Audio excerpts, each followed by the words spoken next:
guys, welcome back to Bible Fun with the Nuns. Today we're studying 1 Chronicles chapter 19. Let's get started. Okay, 1 Chronicles chapter number 19 is a story that begins with kind of a big misunderstanding. Now you can also find this story in 2 Samuel chapter number 10. I'm going to preach about the first 7 verses of this on Sunday morning, so I'm not really going to get into a ton of that.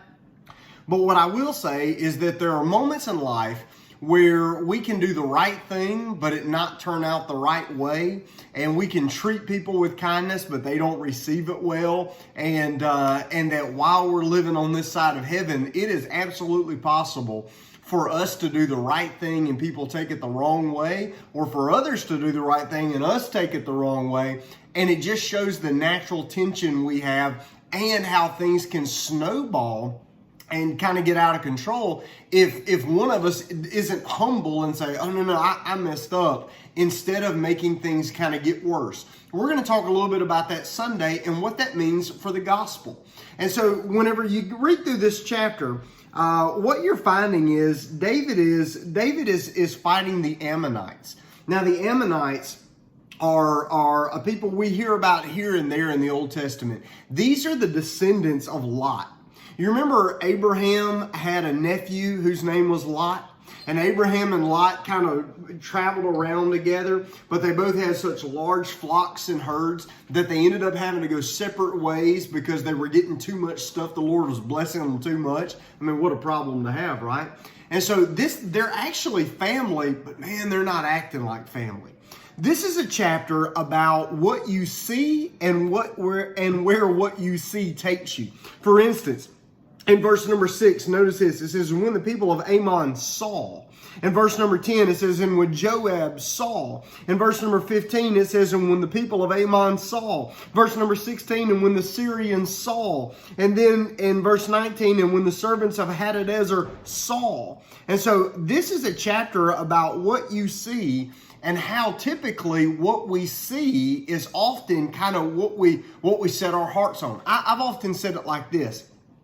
The things that we set our eyes on are where our feet usually take us. We go after what we're looking at, which means if we take our eyes off God, we kind of wonder. If we keep our eyes on God, that we follow Him. There's a lot that goes into this, but the big kind of picture of this is a story at the end of battle.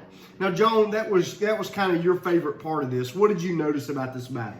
All right, so in the battle, basically, David's army, the Israelites, they're in the middle, and there are 2 armies coming from both sides, and they're about to go attack them. And so David's army, they have to split up, like one goes that way to attack that army, and then the other goes that way to attack the other army. And so when like this one would defeat the army over there, they would go join this army and then beat up the other people.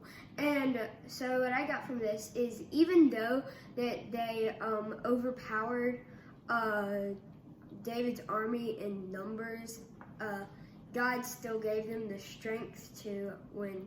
That's good. That's good. So in this story, the enemy's battle plan was to attack Israel from 2 different directions, like John said. When you read through the big passage of this, like, this is a chapter of 2s. For instance, the beards of the guys in the first part of the story, the beards are cut in half.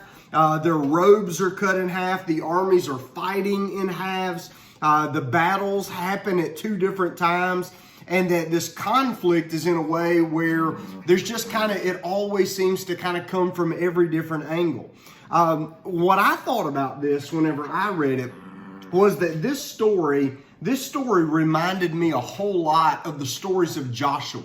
So remember when we read through the book of Joshua, and Joshua and the Israelites were moving further and further into the promised land, there would be a moment where one of their enemies would come against them, and then others would follow and try to join, because their idea was, if we all gang up against God's people, then we can defeat them. But what God was doing in that moment was He was making sure the Israelites didn't have to go everywhere to conquer the land. They were just kind of kept moving, and the people of the land were coming to them.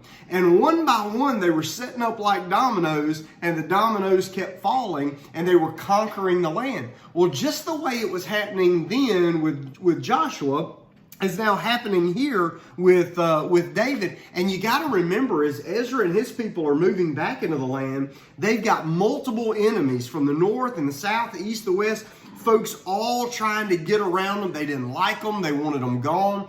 And what they're hearing is that God's people have always had attacks coming at them from multiple angles, but they've forgotten, the enemy has forgotten that the strength does not come from more enemies. Israel's strength came from the inside. It came from the Lord's strength in their lives. My favorite part to this story is about how Joab kind of sets out the battle plan to win this. When he faces his enemy, he places half of his army under his control and half of his army under his brother's control. He doesn't fight the battle by himself. He fights it with an army. And then he acknowledges that their victory is going to have to come from God.